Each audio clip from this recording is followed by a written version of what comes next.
Okay, so welcome to Year 12 Modern History. This is basically going to be a summary / overview of syllabus points for A and for B. If you remember, it's very interconnected. It overlaps a lot. So let's have a look at it.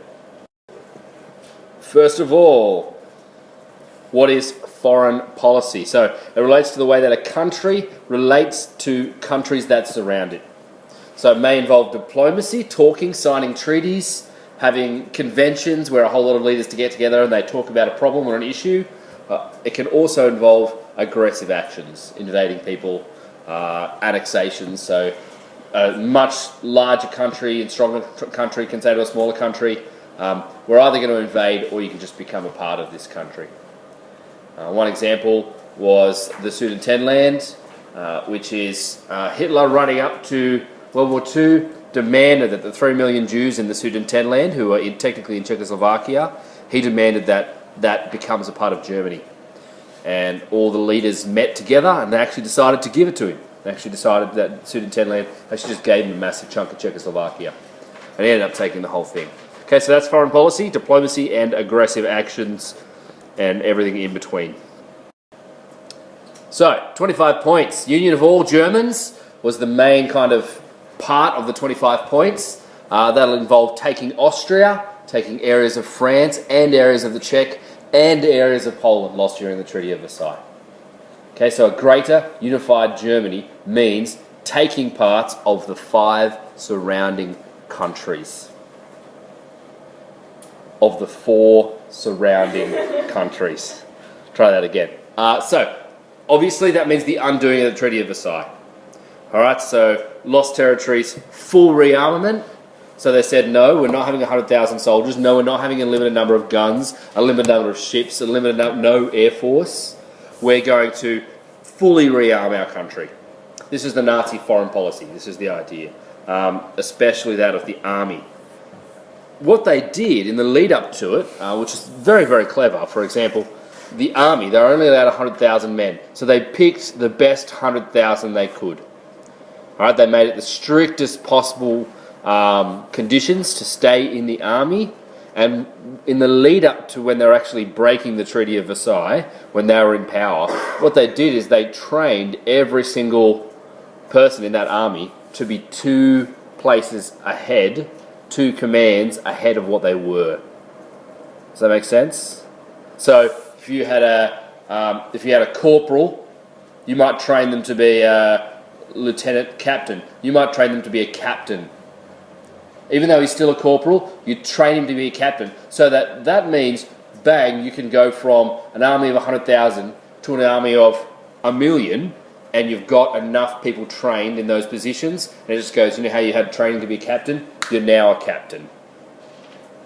Okay, so they trained those 100,000 to be the core of a much bigger army.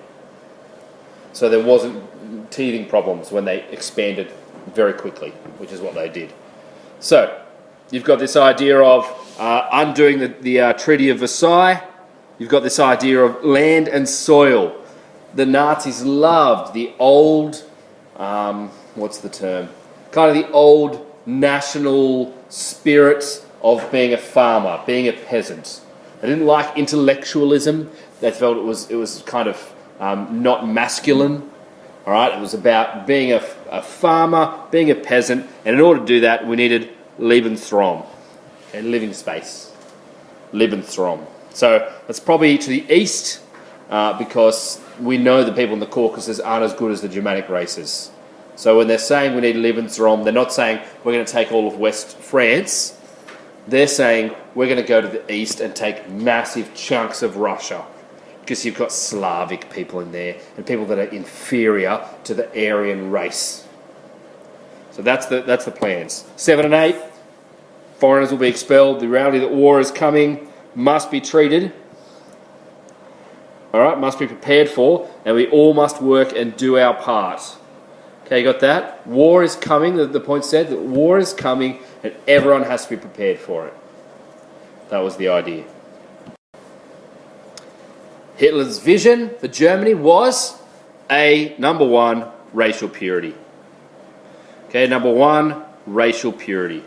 Then Lebensraum, and after that, growth of population to 250 million. It's quite an increase, with the Slavic people as their slaves. Okay, so they're going to be a greater Germany. They're going to be a huge country with a massive population. And how are they going to get all the work done and all that kind of stuff? They'll have Slavic people as their slaves. Where are all the Slavic people? In Russia. So, short-term goals. Undo the Treaty of Versailles. That's your first short-term goal. Going to undo the Treaty of Versailles. Stop reparations payments. That happened at the Lucerne Conference in 1932, where they said, no, we can't afford to pay them, and they actually, people said, okay. Mainly, they're in the middle of the Great Depression, and no, they can't afford it. They're not going to flog a dead horse. So the Lucerne Conference, they stopped reparation payments. Then, they will increase the size and the scope of the armed forces. That's what I was partly talking about before, with the training. Can't have an aircraft, like an air force. What do? Let's form aircraft clubs, where men get together and we have models of planes and we train them to be pilots without actually using a plane. Okay? We use fake planes and they're not in the Air Force, they're just in these clubs. Obviously, when they decide to start an Air Force, they've got trained pilots. Finally, recovery of lost territory in the Treaty of Versailles. That's going to take a while. So that's not something they can just click their fingers. Poland, Rhineland and Austria. Where was the Rhineland? Anyone? Rhineland? Yes, that's the border. So say you got Germany here and France here. Alright, they took a big chunk out of it and that was the Rhineland there. For the Treaty of Versailles, that was demilitarised. It was a demilitarised zone. You weren't allowed to have troops there. Hitler broke that and actually did take troops in, and the Allies didn't do anything. Okay, they were too worried about the Great Depression. They had enough problems of their own. They didn't think it would go any further. Next, the creation of a Großdeutschland, Greater Germany, to bring all German-speaking people together. So how would this Großdeutschland come into place? First of all, they wanted to unite with Austria. It's called the Anschluss. This was very controversial. Quite a few people wanted it. Few more didn't. Eventually what occurred was Hitler invited the head of Austria to his the Eagle's Nest, his retreat kind of thing. I don't know what's called the Eagle's Nest, or something like that. It was up in the mountains. And he basically got in there and he just harangued him. He ripped into him for hour upon hour upon hour until the guy agreed. So that's partly how the Anschluss happened. Obviously there was enough political will in Austria for that to be put into motion. But the president was kind of like the last opponent, and he got kind of harangued into control by Hitler. So that was the first thing, unite with Austria.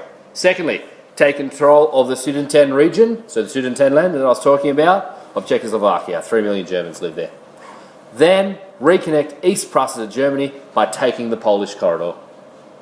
You remember I talked about the Polish corridor, so you've got Poland's over here, the sea's here.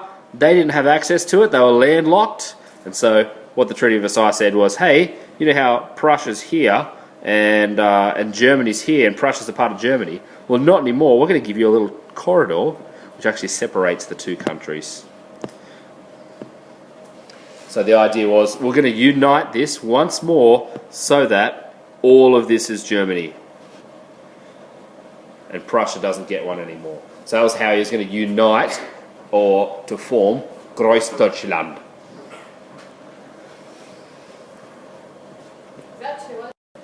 There's a map of Greater Germany, what it would have looked like.